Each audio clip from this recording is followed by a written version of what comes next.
Hey, hey, everybody. This is Principal L, and I'm here with my buddies TJ and Joe, and we're on the Hope and Sight Show, here to bring you some more hope and optimism, positivity, and today, energy and enthusiasm. So, educational family, get ready for a positive and powerful show. We've got an awesome guest, and I work with two guys who are just doing some amazing things, in the state of Delaware, but all across this nation. So, TJ, give us a little dose of your hope and sight.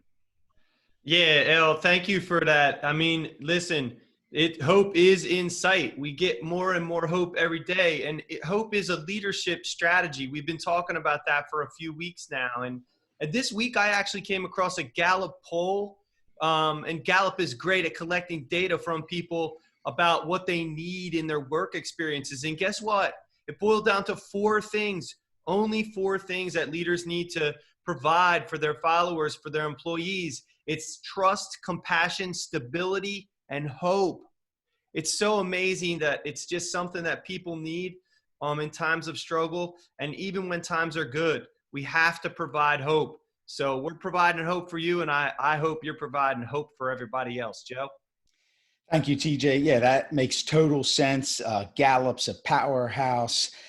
It's funny you say, though, that people look towards hope and stability, because I find one of the things most of us really battle with is uncertainty. And I don't know if there's more of a time in my life where I felt more uncertain about the future. So it's interesting to hear you say that. There's a great quote by Tony Robbins, where I try to hold on to, that says, where focus goes, energy flows. And so how do we get our energy up? How do we focus on things? I'll tell you what, you talk about, things getting better. I was able to get on the water the other day. I was loving it. It was nice. Weather was great. So I was able to get on a kayak, and it's little things like that during these times. Most of us have been in front of our computers 12 to 15 hours a day. It's been crazy, but doing what we can. So, talking about someone who can, we have a phenomenal guest, distinct pleasure of having Bernard Hopkins on our show this week. Undisputed middleweight champion, lineal light heavyweight champion, just all around someone who has demonstrated greatness. Bernard? Bernard, we started this show to inspire people, really to provide some hope to kids, to educators, to others. And one thing we wanted to talk about is how energy and enthusiasm really is a motivator during dark times. You are an undisputed champion. You've been in that ring. You fought back so many times. And life too. Life agreed. Changed my life. You know my story. I do very well. And so could you speak to our audience a little bit about, how do you stay focused? How do you keep up with the enthusiasm when you're getting knocked down?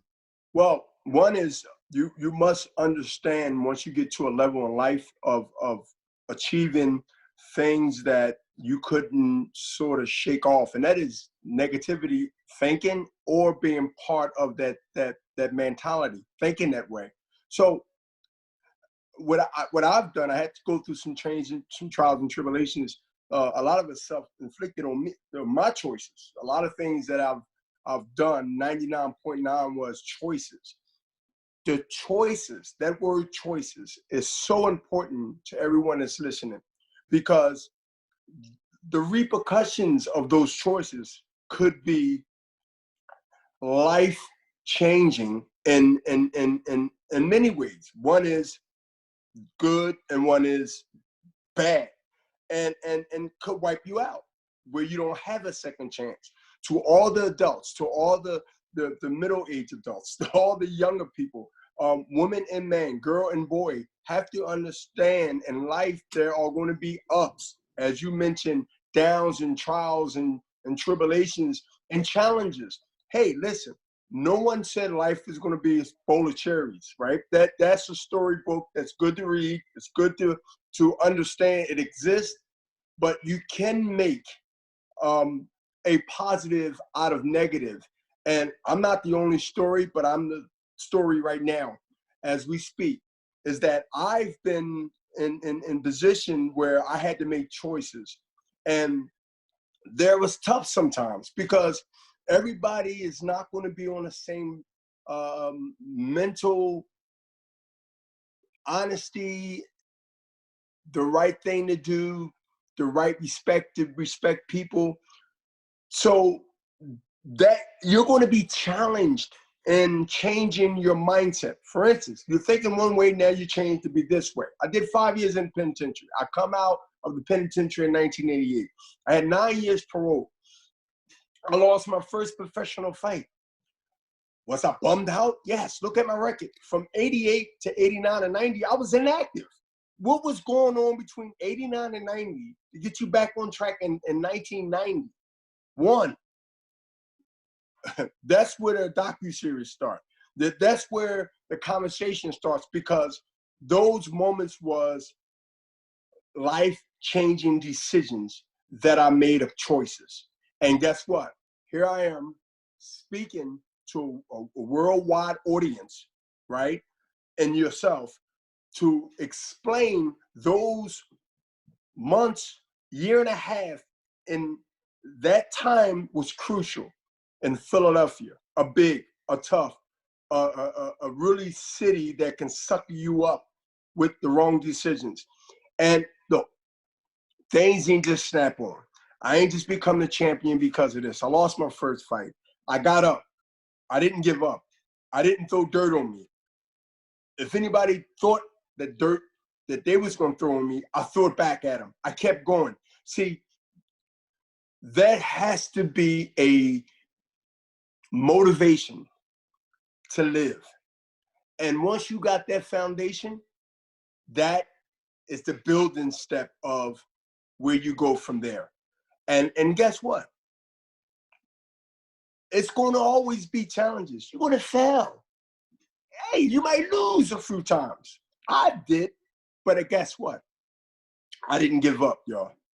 No, I didn't give up, because there was tests and trials and tribulations along the way that I survived, and then I won.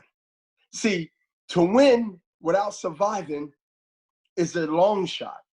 You must survive. Right now in this pandemic, we survive it. We win at the end.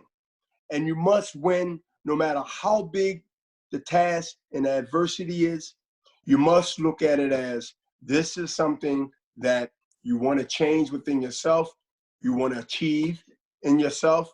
You don't want to be the system or part of the system in that negative way.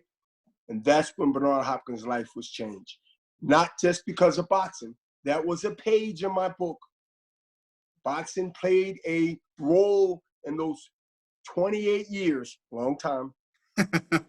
But it was a huge page to get me at this stage where now I can mentor through social media, through outlets that can give me the voice to be able to come to authentic and real amongst my broad audience, to let them know is that everybody's story is different, but it's a story that either can make you or break you. So don't dummy down your story.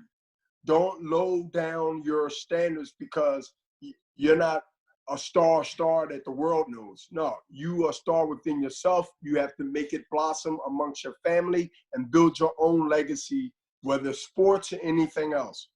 I learned that giving up is easy. Winning is not. Bernard, thank you so much for your time. I know it's precious. Love having you on the show, and I appreciate that ending. You know, giving up is easy, winning is not. Thank you for being on our show. I'm a man of a lot of quotes, man. I know you are. I've watched a lot of your fights, and I've watched you on the press as well. So take care during this time. Truly appreciate you carving out a couple minutes for us. Thank you. Thank you. Appreciate you. Let's do it again. Absolutely. Thank you. Peace. I'll tell you what, that was a highlight of my life. He's incredible. And if you don't know his story, dig into his story more. It's impressive. El? And what's most impressive for me, Joe, is that, Bernard's from the area. We're actually from the same housing project, in Philadelphia, Raymond Rose and Diamond Street. You can make it. His message is important, and he's from our area in Delaware. Yeah. So he's just all around one of us. I mean, we're not light heavyweight champions, but again, Bernard's a beast, and Bernard was so powerful on persistence. I've always believed that persistence overcomes resistance, and his message is so important. And the same for those teachers and principals and everybody who's out there and assistant principals working with our young people during this tough time right now. So, folks, listen, you heard it today. Hope is in your sight. It's just up to you to use it with all your might. So connect with us. I need you. We need you to like this. We need you to subscribe to our YouTube channel. We need you to make sure you spread the word, because we want to connect with you. And that's what energy and enthusiasm is all about, connecting and building relationships. And that's why I'm so proud to work with these two men who are just helping and serving, in our community. We're available for book talks. We're available for Zoom sessions, whatever you need to improve your own community. That's why we're here, because we want to energize you so that you can support everybody that you touch on a daily basis. Thanks, and keep hope in sight.